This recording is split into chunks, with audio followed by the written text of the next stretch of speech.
마켓무버입니다. 올해 코스피 상장사들의 실적이 전반적으로 개선될 것이라는 장밋빛 전망이 들려오고 있습니다. 경기 불확실성 안에서도 기업들의 영업이익은 꾸준히 개선될 것이라는 관측인데요. FN가이드에 따르면 이번 코스피 상장사들의 1분기 예상 영업이익이 전년 동기 대비 12.4%가량 증가한 64조 7,222억 원으로 추산되고 있습니다. 증권가에서도 전반적으로 2025년에 코스피 영업이익 증가율이 10에서 20% 수준에 달할 것으로 전망을 하고 있는데요. 이러한 실적 개선세는 하반기로 갈수록 더 뚜렷해질 것으로 보이고 있습니다. 하반기에 글로벌 IT 수요가 회복되고 자동차 신차 출시 효과 등이 짙어지면서 수출주 중심의 업황 개선 기대감이 반영되고 있는 겁니다. 영업이익 추정치를 좀 자세히 살펴보면 1분기에 65조, 2분기에는 69조 원, 3분기에는 79조 원까지 꾸준히 우상향할 것이다라는 전망이 나타나고 있고요. 업종별로 봤을 때는 실적을 주도할 주도 섹터로 반도체 및 IT 하드웨어, 자동차, 통신 업종이 꼽히고 있는 상황입니다. 이러한 업종을 중심으로 실적 턴어라운드가 가능할 것이라는 시장 전문가들의 의견이 모이고 있는 건데요. 또 중요한 건 단기적인 전망이겠죠. 5월에 대한 전망도 살펴보도록 하겠습니다. 한국 증시 5월 전망에 대해서 증권가에서는 다소 기류가 엇갈리는 모습이 포착이 되고 있습니다.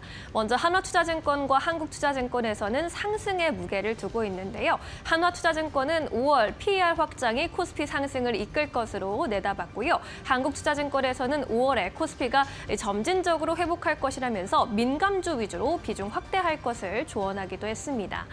반면에 미래에셋증권에서는 아직 불확실성이 남아있다라는 판단하에 지금과 같은 종목별 장세, 주가 차별할 장세가 지속될 것으로 바라봤고요. SK증권의 경우에도 지난 고점을 돌파하기 위한 기반이 아직 약하다라는 코멘트를 남기기도 했습니다. 이렇게 전망이 조금 엇갈리고 있는 가운데 5월에는 어떤 체크 포인트에 주목을 해보는 게 좋을까요? 일단 가장 중요한 것 아무래도 관세 협상입니다. 특히 미국과 중국의 관세 협상이 어떤 방향으로 나아가는지 주목해 볼 필요가 있겠고요.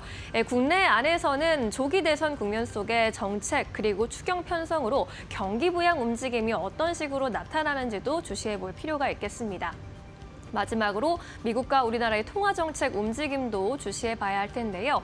5월 FOMC에서는 91%의 확률로 동결이 우세한 상황입니다. 그러나 시장에서 6월 금리 인하를 기대하고 있기 때문에 이번 FOMC에서 금리 인하를 시사하는 메시지가 나온다면 시장이 안도할 가능성도 열려 있는 상황입니다.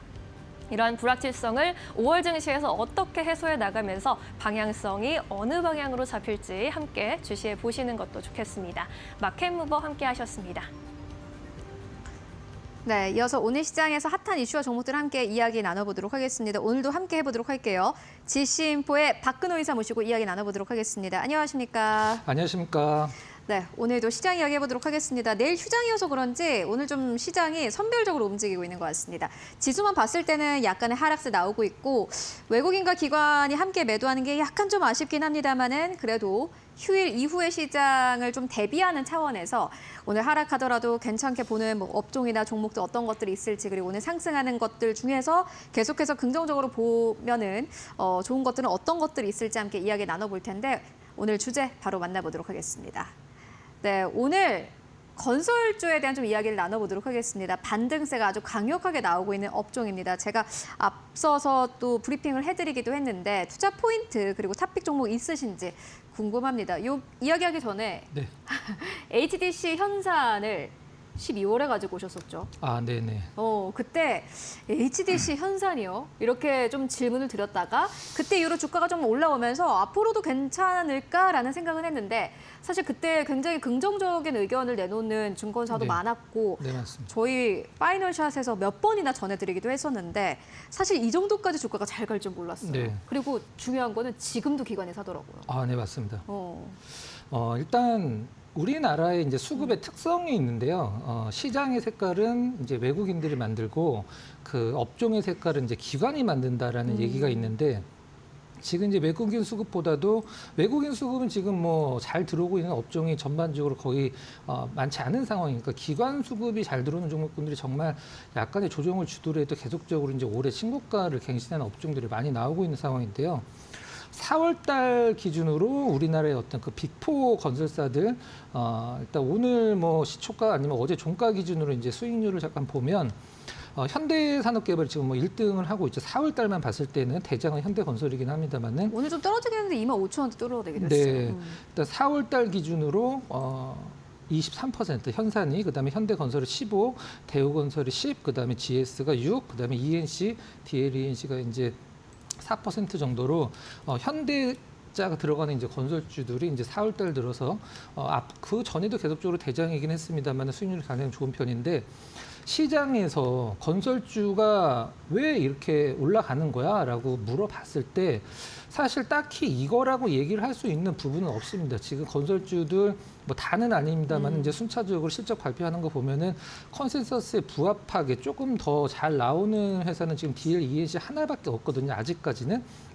근데 지금 시장에서 뭐 건설주들이 이제 올해죠. 올해 1월 달서부터 이제 스타트를 끊었을 때 그 전에 이제 이런 얘기 가장 많이 나왔던 게 사실 이제 어떤 거냐면 더 이상 뭐 나올 악재가 없고 더 이상 뭐 떨어질 곳이 어디 있냐 그러면서 앞으로 이제 조금만 좋아져도 기저효과로 어떤 뭐 주가가 상승을 할 것이다. 이런 부분들이 사실 팽배했었고 빅4, 빅5 건설사 같은 경우는 우리나라 지금 주택 경기가 워낙 안 좋으니까 이제 해외 쪽으로 이제 현대나 대림 같은 이제 DL 같은 경우는 원전 관련돼서도 모멘텀이 상당히 좋은 기업이라 이런 부분들이 시장에서 좀 약간 어떤 적용이 된 것 같고 제가 봤을 때는 현대산업개발이나 현대건설이 기관 수급 들어오면서 올라가면서 다른 건설사들 좀 끌고 올라가지 않나라는 생각이 드는 상황이고요.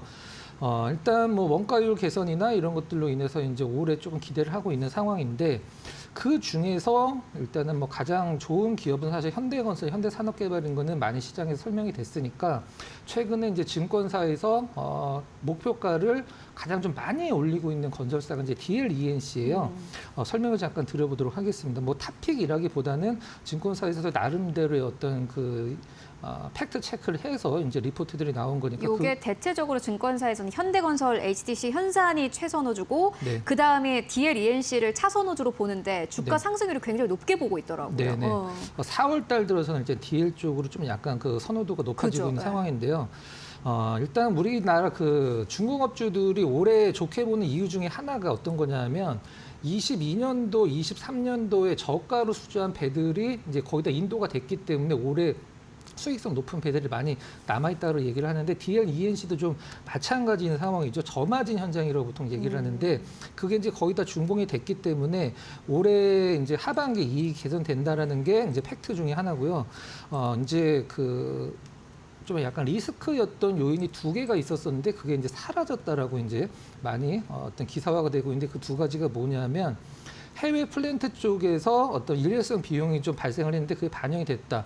근데 이 해외 플랜트가 어디냐 하면 시장에서 이제 노출이 안 되고 있고 그 DLENC에서도 공시에 이렇게 딱 나와 있습니다. 발주처의 요구에 의해서 어디랑 얼마의 계약을 하는지는 우리가 밝히지 않겠다. 플랜트 공사인 건 밝혔고요.